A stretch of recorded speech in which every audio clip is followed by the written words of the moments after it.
এখন এই গাছগুলো একটু বড় হয়ে গেছে, এখন একটু খাবার দিতে হবে। গাছগুলো দেখো কত সুন্দর হয়েছে, এখন এই ফুল এসে গেছে ছোট ছোট। তো এই গাছগুলো আমি খাবার দেবো আজকে।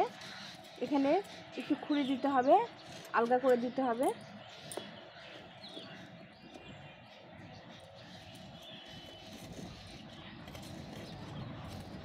আর নিচের পাতাগুলো কেটে দিতে হবে, যত নিচের পাতা আছে একদম গোড়ায় পাতা রাখা যাবে না।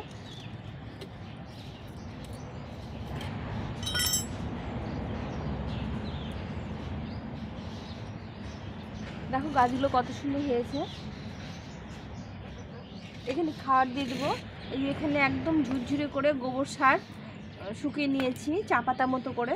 এই সারটা দিয়ে দেবো এক মুঠো করে, দিয়ে এরকম করে মাটি দিয়ে আবার ঢেকে দিতে হবে সুন্দর করে।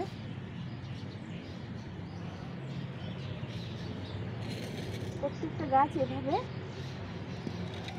দিতে হবে।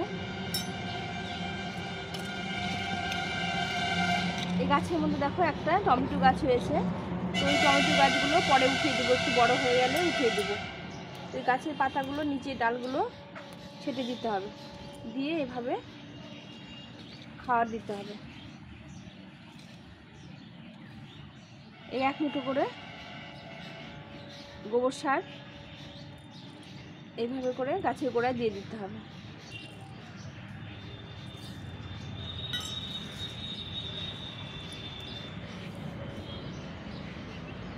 এভাবে প্রতিটা গাছে গোড়াগুলো ভালো করে খুঁড়ে দিতে হবে। একদম শুকনো, আর মাটিটা শুকনো রাখতে হবে, মাটিটা যেন একদম শুকনো থাকে, তাহলে এই খাড়গুলো চট করে লেগে যাবে। তার সঙ্গে এই যে বোতলটা দেখো, এই বোতলটায় গাছটা লাগিয়েছি, কত সুন্দর গ্রোথ হয়েছে। তো এই পাতাগুলো ভেঙে দিতে হবে, দিয়ে এইটা সুন্দরভাবে খুশে দিতে হবে, এর মধ্যেই সুন্দরভাবে গাছটা হয়ে যাবে। এটা হচ্ছে ফুলকপির গাছ। এই যে এক মুঠো গোবর সার দিয়ে দেবো।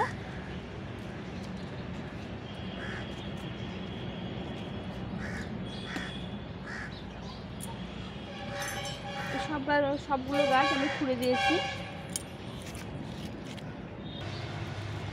এই প্যাকেটের মধ্যে দেখো ফুলকপি লাগিয়েছি, ফুলকপি ফুল এসে গেছে। এগুলো আটার প্যাকেট।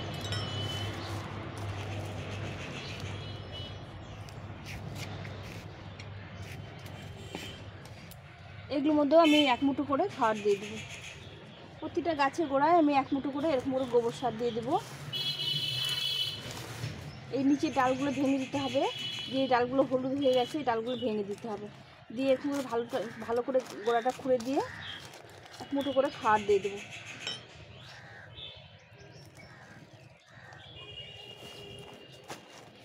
প্রত্যেকটা গাছে আমি দিয়ে দিলাম। এই গাছটা একটু কমজোরি হয়ে গেছে, এটাতে একটু খাবারটা বেশি দিতে হবে।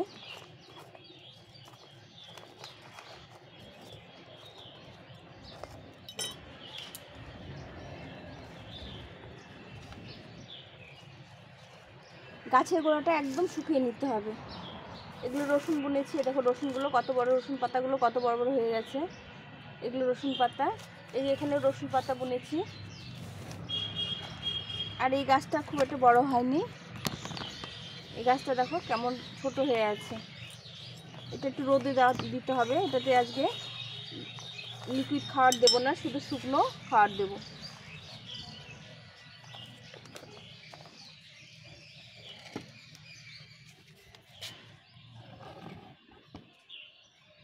এখন যে খাবারটা তোমাদের সঙ্গে শেয়ার করবো, এখানে কলার খোসা ভিজিয়ে রেখেছিলাম, এখান থেকে 1 গ্লাস মতো কলার খোসার জল নেব। কলার খোসা, আপেলের খোসা এগুলো ভিজিয়ে রেখেছিলাম।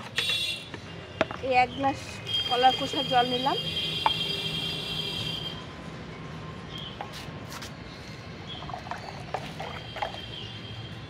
তার সঙ্গে নিব 1 গ্লাস খোল পচা জল। এই খোলগুলো ভিজিয়ে রেখেছিলাম, এই খোল পচা জল।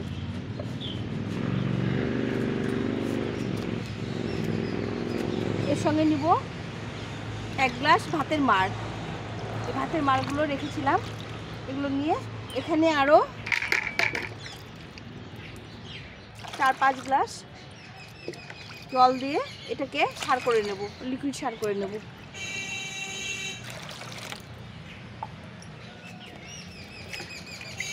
এটা ভর্তি করে নেব।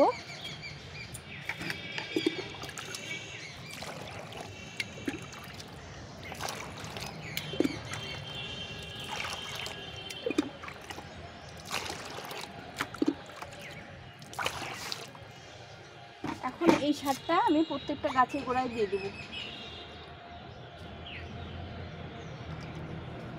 এই সবজি গাছের, ফল গাছের জন্য এটাই যথেষ্ট খাওয়ার। প্রত্যেকটা গাছে আমি গোড়ায় এই জলটা দিয়ে দেব।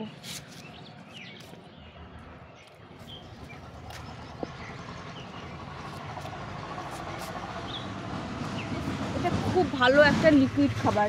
এই খাবারটা যথেষ্ট ফল সবজি গাছের জন্য।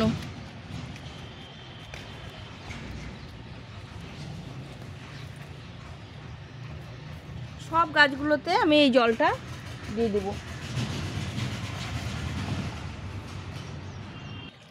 এই পিটুনিয়া গাছগুলো চারা তৈরি করেছি, গাছের গোড়ায় বীজ ফেলেছিলাম, সেখান থেকে চারা হয়েছে। গাছগুলো একটু আজকে এই খাওয়াটা দেব, দিলে গাছগুলো খুব দ্রুত বাড়বে। এই মাটিটা একদম শুকনো হয়ে গেছে, আর এই খাওয়াটা সবসময় মাটি শুকনো হলে দিতে হবে। মাটিটা একদম শুকিয়ে নিতে হবে, তারপরে এই খাওয়াটা দিতে হবে, তাহলে গাছ খুব তাড়াতাড়ি বাড়বে।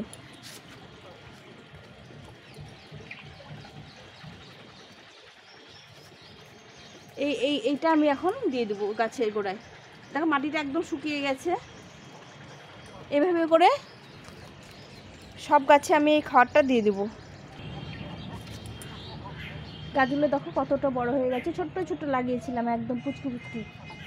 তো আমার আজকে ভিডিওটা তোমাদের কেমন লাগলো অবশ্যই কমেন্ট করে জানিও, আর ভালো লাগলে পাশে থেকো।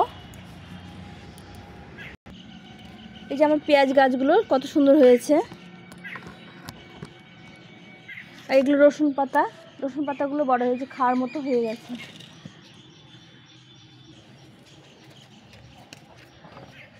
আর আমি এই সর্ষেগুলো আজকে উঠিয়ে নেব। এই যে সর্ষেগুলো হয়ে গেছে,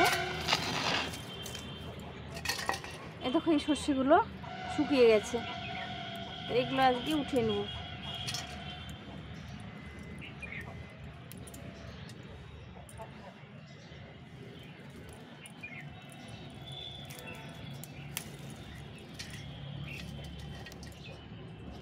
এই সর্ষেগুলো হয়ে গেছে একদম, এগুলো কেটে নিতে হবে। দেখো, তো তোমাদের ভিডিওটা ভালো লাগলে লাইক শেয়ার সাবস্ক্রাইব করে পাশে থেকো। আজকে এ পর্যন্ত, ভালো থেকো, সুস্থ থেকো, টাটা।